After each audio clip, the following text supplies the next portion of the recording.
there, everybody. Grab a grail, grab a goat, because it is time for the Witches Movie Coven. Yes, indeed. And this week on the Witches Movie Coven, we are going to the classic Monty Python and the Holy Grail. I am Patti Negri. I am one of your hosts. You might know me from Ghost Adventures or The Witching Hour or a whole bunch of YouTubes here and there. And this is my co-host, Jason Mankey, right here. I'll just hand it on to you because that's what we've been doing lately. I am Jason Mankey. I've written a lot of books, and also tomorrow is my birthday, so I'm going to be talking about myself a lot tonight, and I apologize in advance. Heather. Hi, I'm Heather Greene, and I am the author of Lights, Camera, Witchcraft, the definitive guide to all things witches and American movies. I'm also a journalist and a editor at Llewellyn Worldwide. Perfect. Courtney. That's me. I'm Courtney Buckley. I am Ghostbait on Scared and Alone, Salem Witch, and, excited to celebrate Jason's birthday. Mm-hmm. Happy birthday. Yay, happy birthday, Jason. And King Richard-Lael. That would be correct. I'm going to tell you this. I'm actually Lord Reverend Richard-Lael Lillard. Of course, I paid $50 for the Lord part, and I paid $50 for the Reverend part. So I am the good Lord Reverend Richard-Lael Lillard, and I am known as the Gentleman Psychic. I am on Scared Alone and Ghost Adventures and all kinds of other things that might be not family oriented. But you can find me. You can find me anywhere. I'm so easy to find. And we're going there early. Okay. Okay. Now, I don't know if there is anybody on the planet who has not seen Monty Python. I grew up with Monty Python and the Holy Grail. But just in case there is somebody out there, Richard-Lael, do you have an unbiased recap? I do have an unbiased recap. It is, how do I even begin? A parody of the Knights of the Round Table and King Arthur. It's a series of vignettes from all of the knights. I think all of the knights. I wasn't counting, but I think it's of the knights. They go through on their quest to find, of course, the Holy Grail, and they're going through what later becomes England, and they encounter. There's a lot of quotable things. It's really hard to say because if I actually full on say, I might step on some of Courtney's quotes, so I'm not going to do that. It's King Arthur, the Knights of the Round Table. They don't ride horses. They use coconuts.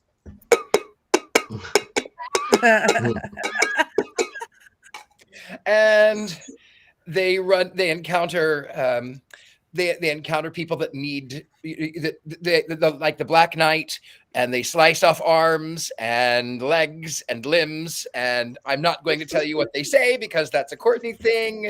And I have it all. There's a point where they go into a village and someone has been accused of witchcraft and they're going to burn her because she looks like a witch. This is not Salem, by the way, Courtney Buckley. Nope. So there's all. I don't even know how to begin. If you haven't seen it, the only thing that I can say is that it's a parody of King Arthur's court. That's all that I can say. It doesn't really have a plot. There's no plot. You're in a terrible situation. It doesn't really have a plot. You're exactly right. And I all day long, you have no idea how I was like, what am I going to even say about it? There's no plot. What am I going to say? So part of the problem is, Richard-Lael, is that you're trying to avoid upstaging Courtney with her quotes, and unfortunately, this movie is most known for its quotes and is most well described through its quotes with each vignette. So you're doing you have a really tough job this week. Well, that's all I'm going to say is that it is a parody of the King Arthur and the Knights of the Round Table. That's it. Go watch it for yourself. Or don't. I don't care. It's a quest for the Grail. It's a quest for the Grail. Isn't life all A Quest for the Grail. All right. Well, I don't know if this is in your book or not, Miss Heather, but do you have our academic official kind of Heatherishness? Well, let me move these coconuts out of the way so I can just get my little notes that I took. This is not actually, and that's the wrong notes. They're over here. It is not in my book. It's a British movie. Clearly made in released in 1975 jointly in the UK and here. And you know, this is the first movie that the Monty Python crew did after their somewhat successful, bizarre, what is it, flying circus that they did. And it was low budget, and when they first proposed it, apparently the British movie industry turned it down. They couldn't get funding. So who did they get funding to? I bet Jason knows. Pink Floyd and Led Zeppelin, baby. Woo! Yes, and a number of other record industry, music industry folks put a ton of money into it. A ton of money, of course, was not a ton of money by movie standards, but it was enough to make the film. Although a lot of stuff was revamped because they didn't have budgets for horses, for example. That's how the coconuts became a part of it. And a lot of other things like the ending and a lot of dreams they had, they couldn't do because they didn't have the big budget. For example, every castle is the same castle. If you're watching it, every castle is filmed at the exact same castle. Apparently that was because that's the only place they were allowed to film. The only castle. So they all were the same castle. So of course, if you, so I said Led Zeppelin, Pink Floyd funded it. That's a really neat part. In fact, the follow-up, Life of Brian, they also couldn't get funding, and it was, I believe, funded by George Harrison. So that is correct. You know, yep. So that's a lot of the fun stuff. The movie has lasted. It's a bizarre, bizarre comedy. It's very British comedy. It's very Monty Python. You have to like this sense of humor. It's smart. It's intelligent. It's meant to poke fun and to prod everyone.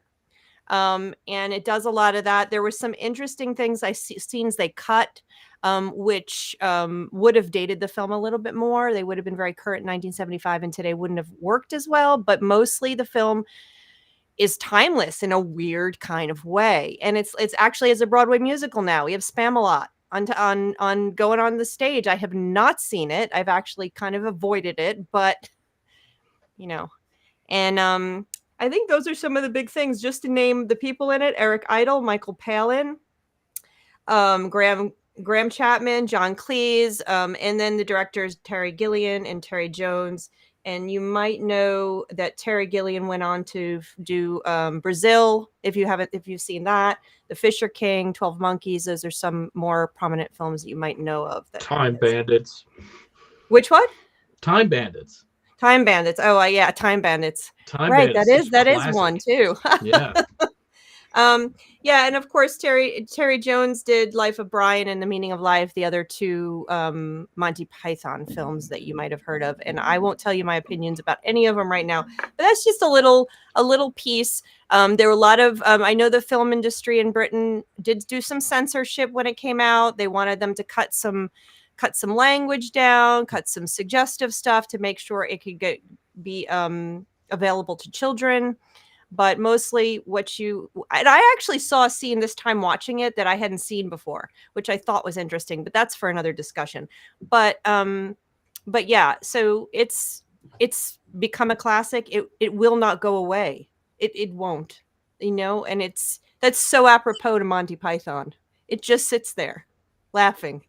Yes. So all I can say is thank goodness they did not have enough money for horses. It gets me every time they do the coconuts. Like I laugh every time. They each have their own little look about it, and and we won't say anything about swallows while we're doing this because we would be upstaging Courtney once again. I'm trying to see if I wrote the word swallows down. I don't think I did, but I. Do you want me to just do my quotes now so that we can all talk about it? Just get it. Yeah. Give your All quote. right. Full disclosure. Okay, I had never seen this movie. I had seen pieces of it. Hold on. I had seen pieces of it. I knew I was going to love it. I knew it was my kind of humor. I just had never sat down and watched the whole thing. It's an hour and a half long, and I was telling you guys before we came on, but I'll tell everyone else. Watched it for 2 hours and only got halfway through because I was so busy typing that I essentially realized I was writing the whole script out. So I only have quotes for the first half of the movie because that's as far as I got. Also, because I was laughing so hard, I was missing more quotes, so I had to keep pausing and laughing and whatever. So, the whole coconuts bit in the beginning, I was crying, and then when he said, "Are you suggesting coconuts migrate?" and then it led into the whole swallows, screaming. I couldn't even, I was like, I had to delete all that because I literally wrote the whole scene and I picked my favorite part, which was, "Are you suggesting coconuts migrate?" Then when they move on and they're like pushing the cart full of dead people and saying, "Bring us your dead, bring us your dead." And then the guy brings the one that's alive. And then the guy is over his shoulder and he's saying things like, "I don't want to go in the cart. I feel fine. I feel happy." I've never related to a movie character more in my life. Like, 'cause that's me when I'm sick. I'm like, I'm not sick. Everything's fine. Like, I just don't want to be like this. My next one is, this is probably one of my favorite scenes so far. When they were like going along the side and there was like, what, I forget their name, but like he was like rolling around in the filth and he's saying, "Strange women lying in ponds distributing swords is no basis for a system of government. Supreme executive power derives from a mandate from the masses, not from some farcical aquatic ceremony." And then when they were like rolling around and he was yelling, "Help, help, I'm being repressed." That's Dennis. Everybody knows that's Dennis. Thank you. I couldn't remember. But the "help, help, I'm being repressed." I will never stop saying this for the rest of my life. Anytime anything slightly inconveniences me, I'm going to scream, "Help, help, I'm being repressed." You'll be joining my wife and I. This movie is how, and that in The Simpsons is how we communicate with one another. I love it. It's perfect. Then with the knight, I was howling. And he says, "'Tis but a scratch." "A scratch? Your arm's off." "No, it isn't." "What's that then?" "I've had worse." "You liar." And he has no arms and no legs. And he says, "Just a flesh wound. I'll bite your legs off." And then we go from that to the monks singing whatever they're singing, chanting, and then smashing themselves in the face of the board. Like, what are they doing? And then I liked it when they went back to it and the guy was trying to get the dove to carry the coconut. "How do you know she's a witch? She looks like one." Well, okay, cool. And then when he says, "She turned me into a newt," and the guy says, "A newt?" And then he like stares at him for like 10 minutes and he's like, "Well, I got better." And then after the stupid conversation about, I was like crying with the duck, the witches, what else floats? Wood. And then she must be made of wood, but she has to be the same weight as a duck. I was like, what is happening? And then they're walking away and King Arthur says, "Who are you so wise in the ways of science?" And then it went from just the two of them doing the to like all of them together. They were all like,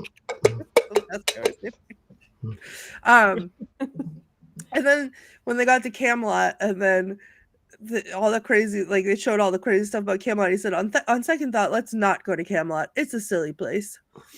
And then God came down in the cloud, and I couldn't even function enough to write down anything because God was in the cloud with just the moving mouth. That was,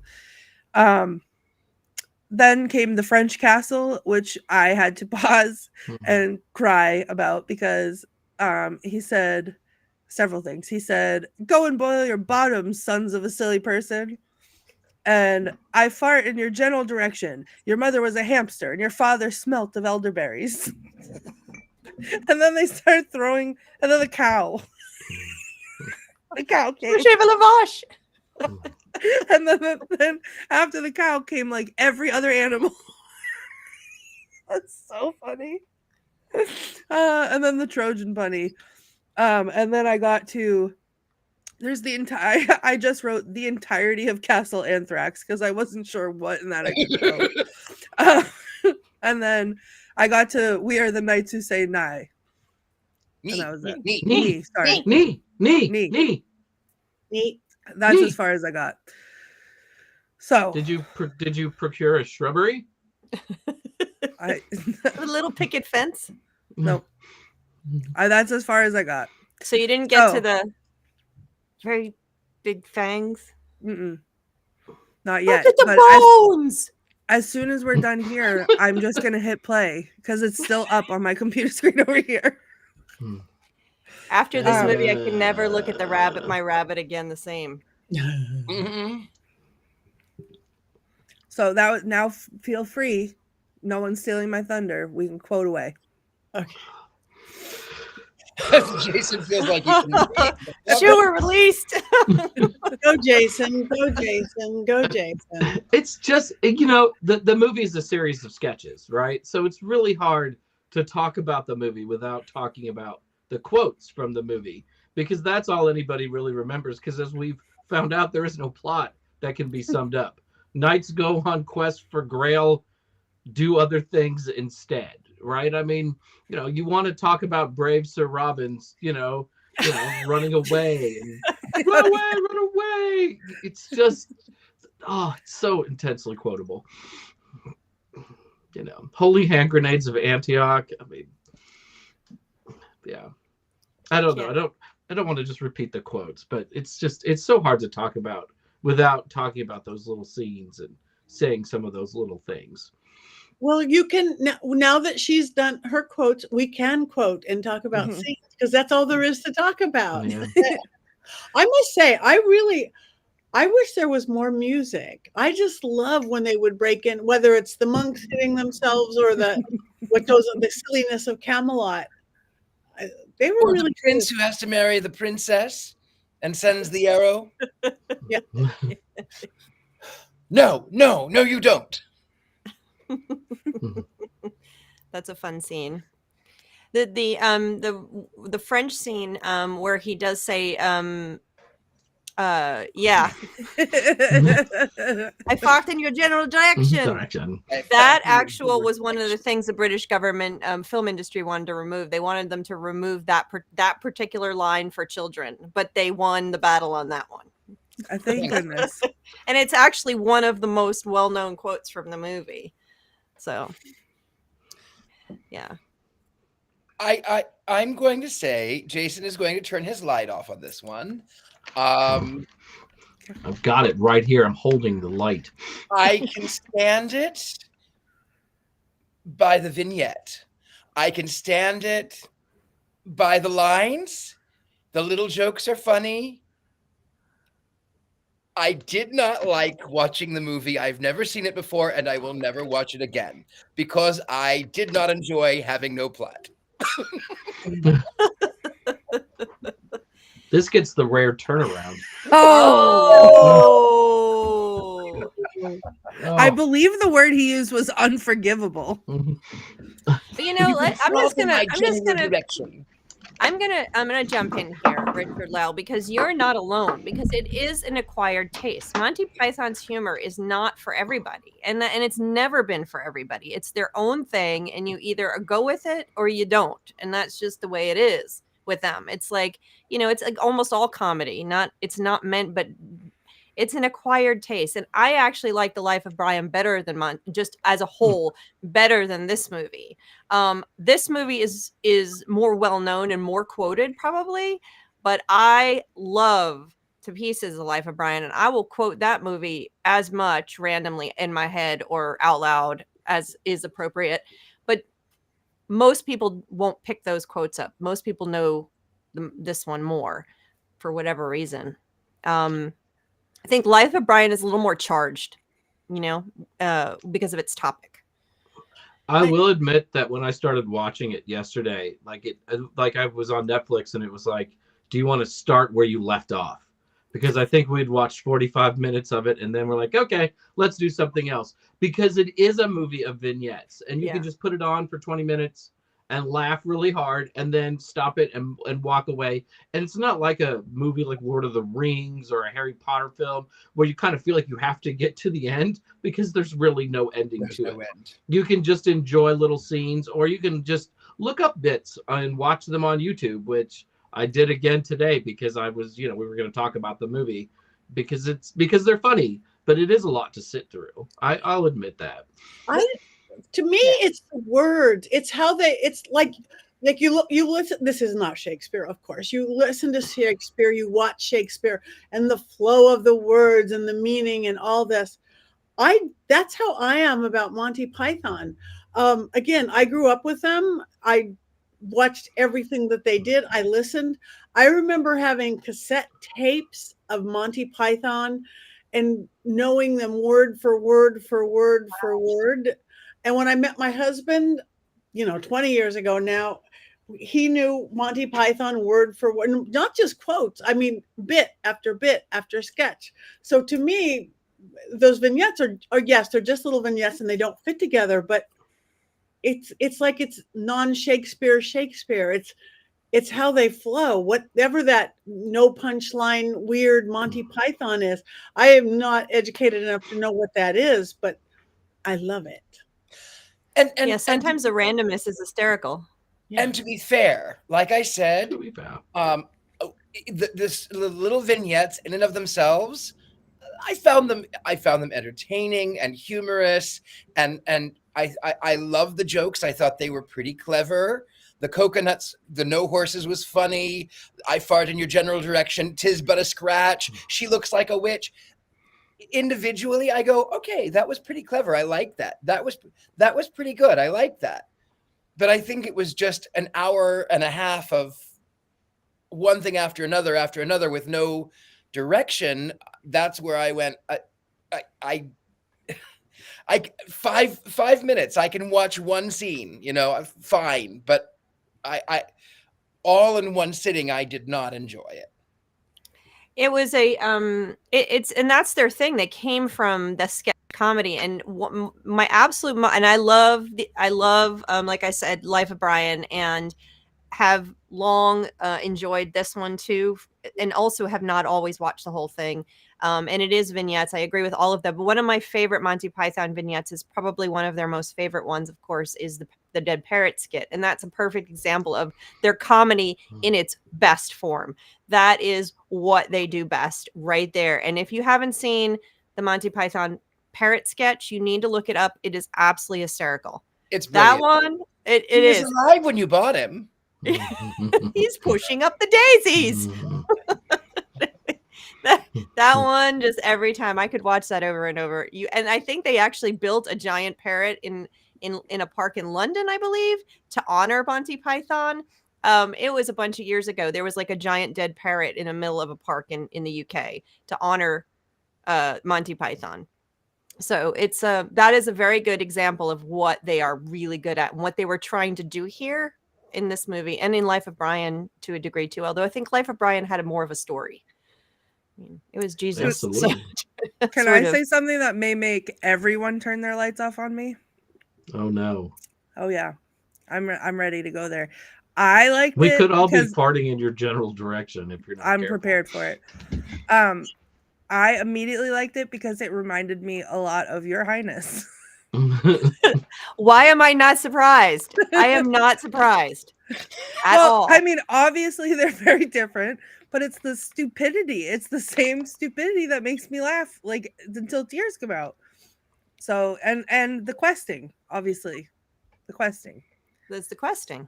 Right. Well, I mean, Monty Python has been so influential. Without Monty Python, there is no Saturday Night Live. The movie I originally wanted to do, Anchorman, which was not a witch movie at all, so we really couldn't do it, is a lot like this, and that it has no real plot. It's just a little series of bits and things. The Pythons have their fingers in so much of modern comedy. It's hard to watch a funny movie and not be reminded of something from Monty Python. And I also, as a kid, I loved PBS, and they would play the Monty Python. Was it the Flying Circus or something? Circus. And and I remember I would watch a little bit of it here and there, and I found the humor to be quite entertaining, and I enjoyed it as a kid. I mean, maybe my acquired taste has reverted. I don't know. Mhm. And I don't, but as much as we can, yes, they did have an influence in comedy, because you do have the sketch comedy, like you said, with Saturday Night Live, and but it is, again, a British style humor, which not everybody here in the US might pick up on or enjoy as much as because there's a distinct sensibility to British humor, which is wry and dry, and does it. There's a lot of other shows that use it, and I haven't watched them. I think someone said Faulty Towers, Mhm. and what's the more recent one? I can't think of the name of it right now.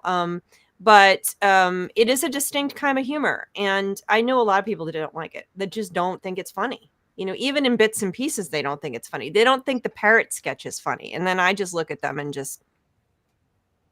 Those are the kind of people who like Cars, the movie Cars. Hey, I like you mean the animation movie Cars? I like the animation. Turn your light off. Cars.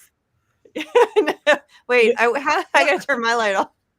No, I'm gonna have to send you Jason. all these little lights you can turn on and off. We're gonna have to. It's great for expressing displeasure. I'm gonna turn this light on and then immediately off, Jason. Rude. I second that.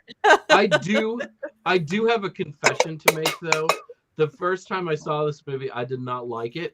I was a very serious teenager, and we watched it in AP English class. And I was obsessed with Arthurian myth. We'd taken our AP exam, so we had nothing to do for 2 weeks. And I was very serious about my love of King Arthur. And I could not tolerate a spoof of King Arthur. So I put my nose down, or up. Perhaps I put my nose up at Monty Python and the Holy Grail, thinking that it was too lowbrow and stupid for me. And then 6 months later, once I got to college, had a beer and a girlfriend, I developed a sense of humor and fell in love with the movie. Well, maybe the that's first my time problem, I did not. Jason. What's that? Maybe that's my problem. Maybe that's my problem. Is now I'm a very serious teenager without a girlfriend. That's it. I think that's it. Solved it. I want to look. I also want to comment on everybody, all these great comments we're getting in the chat room. And Goose is saying, as an Arthurian legend aficionado, feel the movie is hilarious. And lower down, we missed that one about how she could not get on hands. You couldn't believe the good detail that they really did do. Yes, they're spoofing it, but oh yeah, that's that night. Oh yeah, that's that night. So thank you guys for all these quotings in here. I must say that I grew up watching it from when I was a kid, but there was a bunch of middle years that I might have been high watching it. Changes it. It's a really good movie if you're high. I mean, this time I watched it completely straight. Me and the goat, and we Black Phillip watched it, but there's two different movies there, and they're both funny. And I think that if I had tried that, I would have probably died. I would have ended up in the hospital. I think sometime in college, though, I remember walking with a friend of mine across campus, and he said, you know what, Heather, there are two types of people in the world: those who get Monty Python and those who don't, and never the two shall mix. And I'll never forget that, because I thought it was so funny.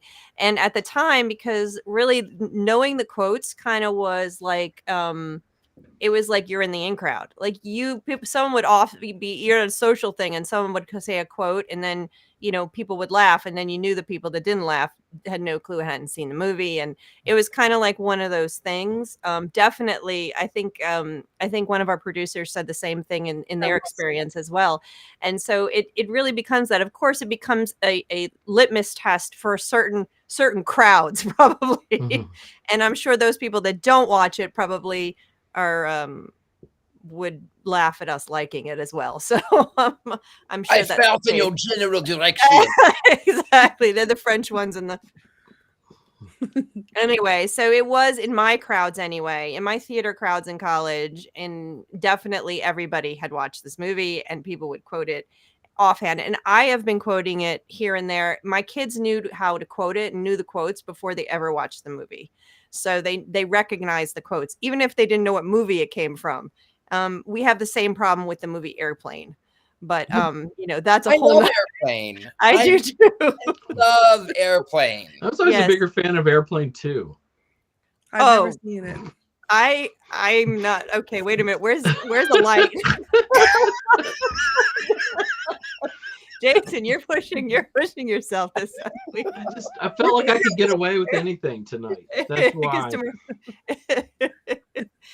Woo! Yeah, but Airplane is one of those quotable movies too, and between that one and Monty Python, it could wear you out all day. We could have half the day being just quotes from those two movies in this house. We could. I loved it. From Airplane, the little kid who played the little kid in Airplane was a friend of mine. I was top of the world because that was a friend of mine, the little kid from Airplane. Oh my goodness. I'm gonna reserve quotes because immediately they start flooding my brain. As soon as you say that, Richard-Lael probably has the same quotes in his head right now. That's how I feel hearing Jason mention Anchorman, because Anchorman, Step Brothers, those were the ones that Borat, unfortunately, but Borat, I couldn't. There was no words that were my own because I just spoke in movie quotes of those movies. That's true. Off topic, I am going to go into Borat for like a 30-second little diatribe here. That is a very much acquired taste, and I do not like Borat, but only more for personal reasons. So on a personal note, I happen to have started playing Freddie Mercury. And I grew out a mustache, and I had gone from people going, wow, you're really beautiful. I had blonde hair, and then I had the mustache. And then I started playing Freddie Mercury, like on the stage and in Vegas. And I went from people going, wow, you're kind of cute, you're beautiful, to they would come up to me and say, my name is Borat.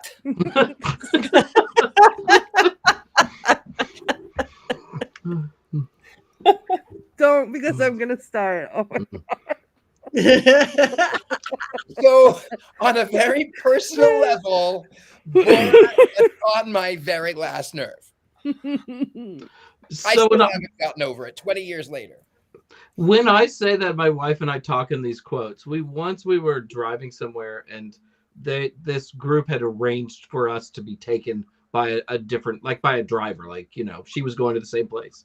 We were going to hitch a ride with her. And we found out the next day that she thought we were the snobbiest people in the world, because apparently we probably talked in our movie quotes, Simpsons quotes language, and she couldn't find a way into that. And it wasn't like it was mean. It's just, how we talk to each other by quoting these movies and stuff, like when, Anchorman, when Ari's like, your hair looks stupid. That's a line from the movie, and we're just pretending to fight with each other. But that's how we communicate, and people think that we're snobs because of it, which is very sad. Very nice. Yeah. Very nice. See, I saw what you did there, Courtney. Yeah, very nice. I had to. It was like a compulsion. It had to come out because Richard-Lael did it. And that's what all of these movies we're talking about are. They create these compulsions. You just have to say it. You can't not. There's just these places where, you just are sitting there, and it's probably Jason and his wife are constantly, because they're feeding off of each other.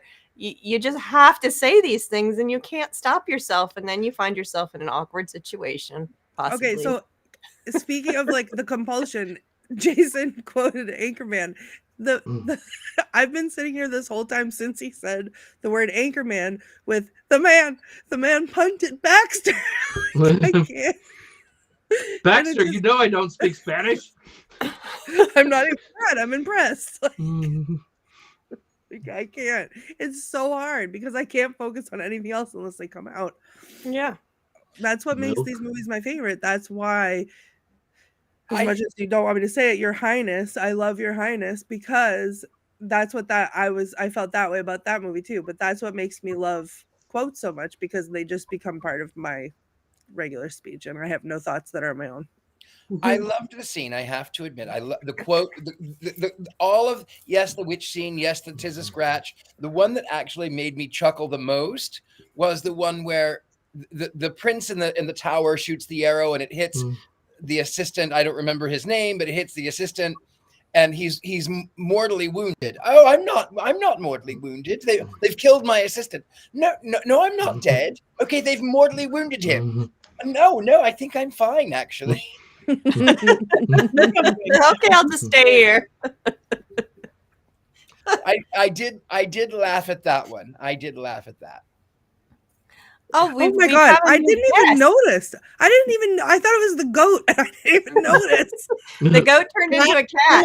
Turned into a Patty, witch. crazy cat. This is Gracie. Hi, Gracie. She was attacking so nice. my bottom side from under the chair, so I had to pick her up because it hurt. So she had to replace Black Phillip. Oh, he is still there. I thought maybe you had turned your goat into a cat. I was working on that. We're working on that, but no. She's a witch. Now do a newt. Now she's She biting. looks like a witch. Looks like a witch. A very modern witch. Ow. All right. You know that So what the else whole can we talk about this movie? Anything? Jason, you were saying? I was gonna say, when we talk about movie TV quotes, there's a show called Letterkenny that we quote a lot now too. And on that show, every time somebody says "to be fair," all the characters start going "to be fair, to be fair." And now we do that with strangers when we're out and about, and they look at us like we're crazy, or we'll see somebody else go "to be fair," like doing it with us.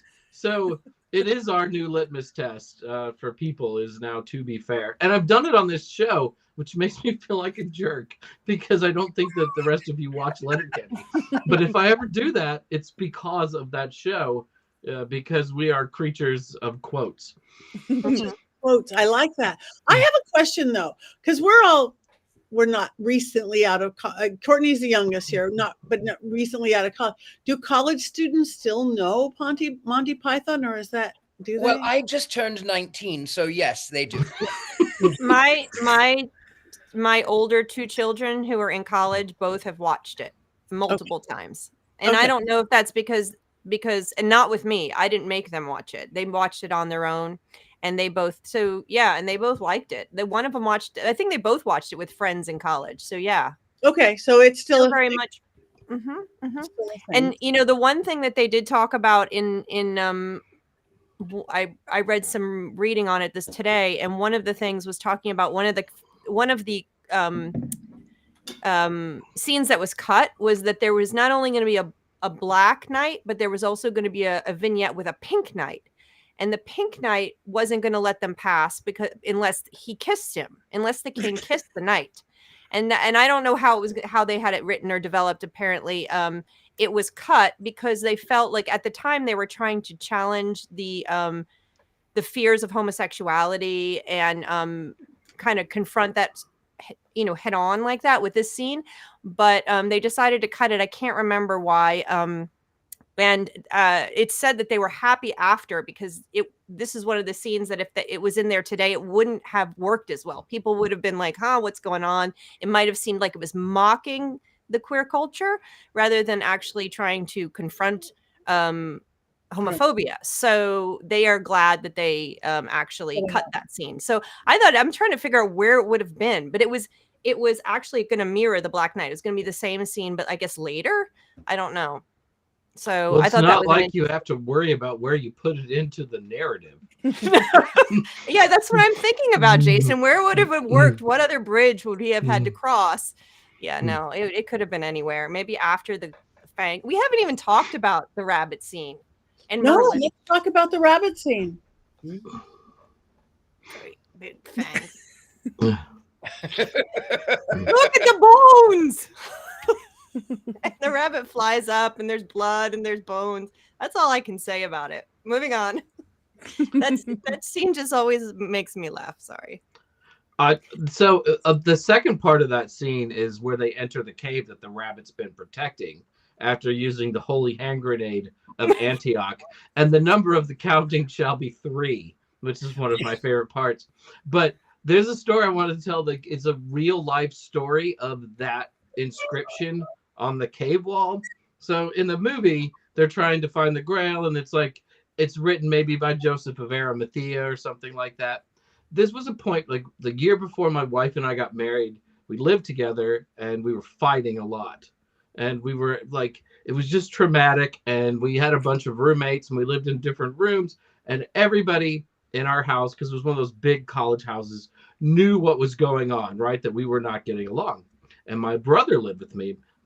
I want you to realize that my brother's just 1 year younger than me, which is really important for this story. So we'd been fighting and not getting along. And then the next morning I go downstairs and there's this letter that's written and it's taped to my door. And it's like, "Dear Jason and Ari, I can't handle you two fighting anymore. It's like mom and dad fighting all over again. And I hope that you two will get back together and everything will." And this is a letter my brother wrote me at like 2 or 3 in the morning, probably while stoned and very drunk. And it really ended with and all we could think of was Monty Python. And to my brother's credit, we read that letter together and laughed together for the first time in several weeks. But all I could think of at the time was him like reading it, like being really proud of himself, and then seeing that it ends with and going, "Yeah, nailed it." That's That amazing. is brilliant. That is That's a brilliant. great He story. doesn't watch the show, so I can tell that story. I have to admit that I loved, from someone who was raised reading the Bible day and night, that whole scene of the number shall be 3. Thou shalt count to 3, not to 4, and not to 2, unless you after therefore count to 3, and that's the whole, and skip a bit there, brother. That was clever. That was very much like the passages of so and so beget so and so and beget so and so beget so and so. Very good. That was clever. I'll also say I hadn't seen the movie in a while, and I was surprised by how good it looked, because it got a remaster. I think maybe it's 10 years ago now, but when you reach a certain age, that just seems like yesterday. Because I grew up watching it on grainy VHS tapes, and it was really dark and it was blurry and it was hard to see. And being able to watch it today, the costumes are terrific, and you get to see that depressing Scottish countryside where it's gray all the time and dark. And I think that adds a lot of character to the movie and makes it even a little bit more absurd. Yeah, I loved this countryside. I loved that it was on location in Scotland. That was just gorgeous. I saw one little note in one article that said that when they got all the money and they got out there on their first day to film, all excited. Nobody had ever done this before. They got there and the camera did not work. So there they were set up. If you've ever been on a film set and you know how much time it takes and what goes into actually getting there, getting everything set up, getting the people there, the cast, this crew, and then going, we got a problem. I was like, oh my goodness, that's a great way to start the movie. So that's a great comedy of errors right there to start a sketch comedy movie like this. And what's even funnier is a big crew, a cast, they're on the countryside and they have a camera. Right. That's what 19 said one camera. A camera, B camera, C camera. Okay. No. One camera. They had one camera. I don't know if it was, I can't remember if it was just the sound that didn't work, and so they couldn't record the sound, or if it was both. I can't remember what the article said right now, but it wasn't working, so they couldn't film. And then they had to go find a camera. I also love the little animations in between. When they were doing the trumpets, and then all of a sudden they were trumpeting out their butts. I screamed. And then when the monks were jumping off the thing, and then the one monk jumped too far and then got flipped over to the other lady and then was upside down with his butt out. There was so many cartoon butts, and I was excited by everyone. That's all Terry Very Gilliam Monty too. Python. Yeah, that's what he was brought in to do. He's the one American in the cast, Terry Gilliam. If you don't know Monty Python, Courtney, you are going to have to look at some of the old different Monty Pythons. Yeah. Cartoons, Very all clear. Watch Life of Brian. It is brilliant. It's brilliant. It's Easter. It's mandatory Easter watching. Yeah. I'm gonna have to, because I loved this very much. This is so my humor. All right. Well, I think we've discussed the lack of plot line, and I think all we're waiting for is a movie moment. Jason Mankey. Oh, Light back on. Oh, there he is. All right. Your mother was a hamster and your father smelt of elderberries. You can't expect to wield supreme executive power just because some watery tart threw a sword at you. Strange women lying in ponds distributing swords is no basis for a system of government. Supreme executive power derives from a mandate of the masses, not from some farcical aquatic ceremony. I got better. I'm not dead. None shall pass. 'Tis but a scratch. The scratch your arm's off. No, it isn't. What's that then? I've had worse. Just a flesh wound. What are you going to do? Bleed on me? Monty Python and the Holy Grail is the most intensely quotable movie in the history of cinema. And every time they bang those damn coconuts together, I can't help but laugh. Is there anything funnier than this movie? Most likely not. But what if I told you that Holy Grail was actually a documentary starring a group of rogue Renaissance fair actors on some really bad acid, and that the film documents over 24 murders? That's what drugs will do to you kids. Make you dress up like a medieval knight and kill people. A flesh wound? Not quite. The Black Knight lost more than 4 appendages that day. He also lost over 2 gallons of blood. And most importantly, his life. We howl in laughter, but an innocent Renaissance fair performer dies in that scene. And due to having glued his helmet onto his head, he's never been identified. Though unintended, Holy Grail is also a testament to the horrible effects of drugs and alcohol. Did you know that when you are high, even the sweetest, kindest animal can turn into a blood-sucking killer?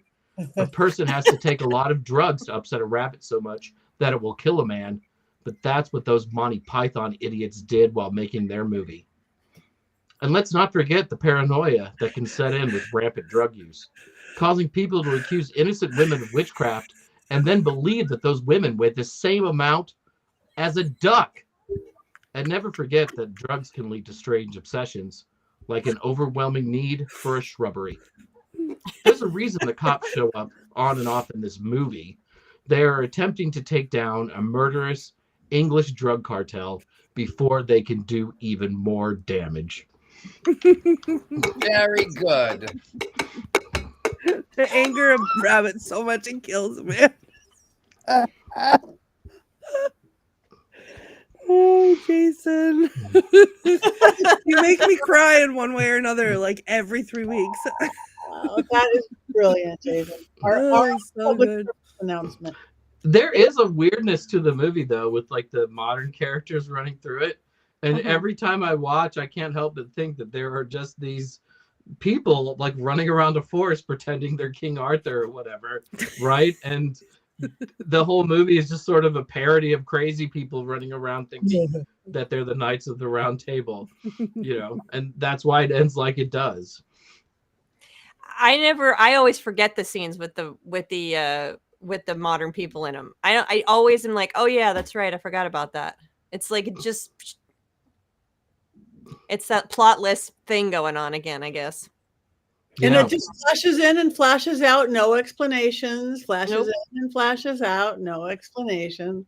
There's the historian for a couple of scenes where he's talking about the history of things, and then he's gone, and then it's back to them just fooling around, and it is so weird. And I honestly think that you could interpret it in very odd ways because of all that, which I guess I just did. And I think that would be perfectly fine. And I think the Monty Python crew would probably enjoy that as well. Yes. I think that's the point of it. Yeah, I think that's the point of it. And Carl, yes, we all have the same goat. This is Black Phillip. We like to watch movies deliciously. You can have one too. Though I will say that mine have human eyes. Look at that.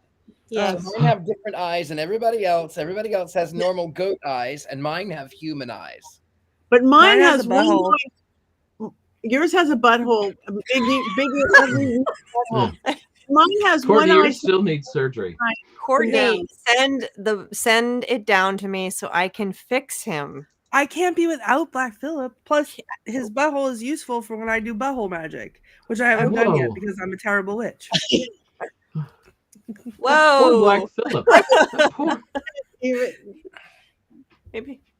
It'll be good for him. He'll love it. And then he can be sewn up. But also, his wires are all over the place. He's supposed to have like posable legs. You can see one sticking out over here. Courtney, I can tell you as someone who once dressed in drag, that underwire is a killer every time. Yeah, you're telling me. I won't wear it anymore, but he likes it because it makes him be able to keep his legs closed, which they can't be now. That is because so they're important. Keeping those legs closed. Especially when your butt is so big. Such a big one. Oh TMI. my God, Patty, look at his butt. Yeah. Look at. Oh, He needs some poor power Phillip. panties, is what he needs. You He need has- to send him to me. He needs Send a him thong. to me. I feel like I need to cover my Black Phillip's eyes, so he does not Listen, see there is nothing wrong what with earning neglect $1 will this do way. to a Black Okay. Phillip. My Black Phillip's very curious. No.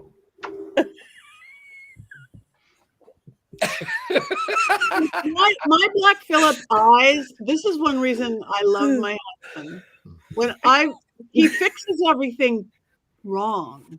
When I first met him, I had a little witch statue, a little witch riding a broom, a little tchotchke thing, and it was so cute. And the broom broke, and he fixed it for me. And she's riding the broom the wrong way. It looks nasty all of a sudden and it is still solidly glued in.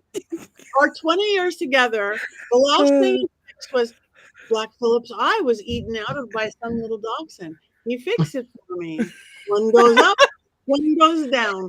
No comprehension, no awareness. That's why I love him. Perfect. Oh yes, write a song, Carl Franklin. The Black Goat Cult. Make sure you talk about mine is the only one with a butthole in the song. And Courtney's goat's butthole is split wide open. Yes, Yep. perfect. Well, Courtney, you don't even have a dog, do you? No, it just split by itself because first it was a small like it was just like this little butthole part. That's why I used to call it a butthole, and then everything went to you know where. It's probably not a doll. He's had a whole C-section. It looks like. Yeah. Well, he used to stand like this. Where's his butt? He used to stand like this, and now his legs just go out like this because he's promiscuous and he likes it that way. So I don't know. I will never let that happen to you. Anyway, As I said, you send him down here. I will fix his underwire, and I will take care of his butthole. Okay, but here's the deal. He needs like little like if he's gonna be sewn on his butthole, then he needs an actual butthole forever, so I can remember it. We can talk about it. Maybe horns. We can include some horns as well and stuff. Okay. This is not Cats. The music All right. is not Cats. So I need the butthole cut of Cats the Musical. and yet we digress. Is it time to vote? Oh, I think so. It's time to vote. on Monty Python on the Holy Grail. Wands up, wands down. Now, you guys out there, you've been guys so good at talking. What? Up, Stupid, Put it down. stupid apple. Come on. Betrayal. wands. Oh. Oh, Robert Hicks. Wands Robert neutral. Hicks. Pushing it. Oh, Look now at we'll Richard-Lael. go for our favorite goat. That's good. One's up. One's up. Come on, everybody, vote away. 2 ones up for John. Yay. Super up for Lisa. Oh. All right. A sideways. How did Lisa get fireworks? Oh, halfway up is Haley. Okay. Mary Jane, one's up. All right. So we have more ones up than down. We have, but you have to watch it. And you have to watch the rest of it, Courtney. I immediately after we're done here, it's happening. Oh. And then you have to text me the whole time you're watching it. I will telling text you you what the you whole left. script. Yeah, I'll text you the whole script. All right. What are we watching next week? Do we know? We are watching The Pale Blue Eye. The pale Ooh. blue. I have no idea what that is. 2022, 2023.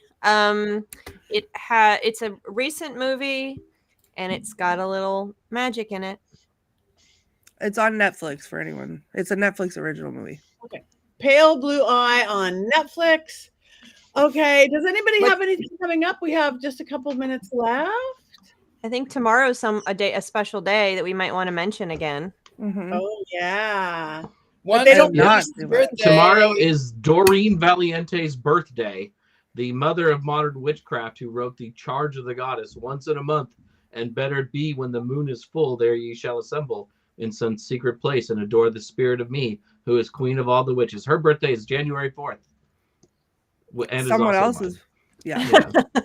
And someone else is January 4th. So Yeah. happy birthday. I really want to sing to Jason, but we've been I know we instructed can't. No, it was awful. We'll just say Yeah. happy birthday because we don't want to spit out the dirge. Happy birthday. Happy birthday, Jason. Happy birthday. Happy birthday. happy birthday. Oh, wait, I don't wait, I've got it. Happy birthday from the da-da-da crew. Da-da-da-da-da-da. Something for you. happy birthday. Yay. They say it's your birthday. Ba-da-da-da-da. Na-na-na-na. We don't own that one. We can't. That's Yeah. copyrighted. That could get us in big trouble. That's why we only did half a line to that. Anyway, does anybody having coming up in the next couple weeks? I'm going to be in Virginia. I'm going to be at Hanover Tavern Paracon in Virginia. Lots of cool kids are coming. Rob Thompson, who's on here tonight, he's going to be there. We're going to be doing a mediumship gallery together. All sorts of cool kids. So if you're anywhere near there or want to or can be, join us. It's all on my social media. It's on my website. Anybody else traveling in January? 2 weeks from tonight, I'm going to be in LA, and I'm going to get to hang out with Patti, and I'm going to get to hang out with our producers, Rob and Christine. So Yay. super excited about that.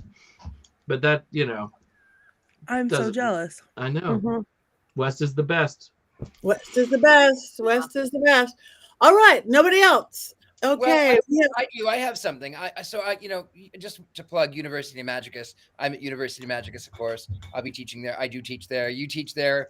We have a lot of teachers, a lot of different things. So I'll be there. And then also, if you happen to be in New Orleans, so coming up the 13th of February is in fact Mardi Gras, and then the 14th is Valentine's Day. And come to New Orleans, get a reading from me. I will be naked. Just thought I'd throw that out there. Well, now I'm making some plans, baby. Naked in New Orleans. Everybody join. We're all going. I'm booking my flight. Yeah. Get on that broom. Speaking of Valentine's, everything just fell off my desk. Speaking of Valentine's, the LA Valentine's, non-Valentine's ball at the Mayan is February 18th, 19th weekend. All sorts. Look at you, Jason. You're the only one who can make that happen. See, Yeah. none of it happens. Nope. Magic. Also, speaking of Valentine's Day, our annual anti-Valentine's Day tour in Salem is coming up. Stories of love gone wrong in Salem, the best way to celebrate the worst holiday. So the tickets are on sale now at salemghosttours.com. Okay, so go to Salem, go to New Orleans, go to Los Angeles, see Jason, see me, see Heather, see Richard-Lael, see Courtney. Get a goat, get a cat, take the cat. It is that time. So do we neat or do we cackle? I feel like we should try. Neat. Oh. Neat. Knee. I think we should knee. Neat and Good try. night. I'm ready. Neat and trot. Okay, 1, 2, 3. Knee. Knee. Knee. Knee. Knee. Knee. Knee. Knee. Knee. Oh, that's nice to say.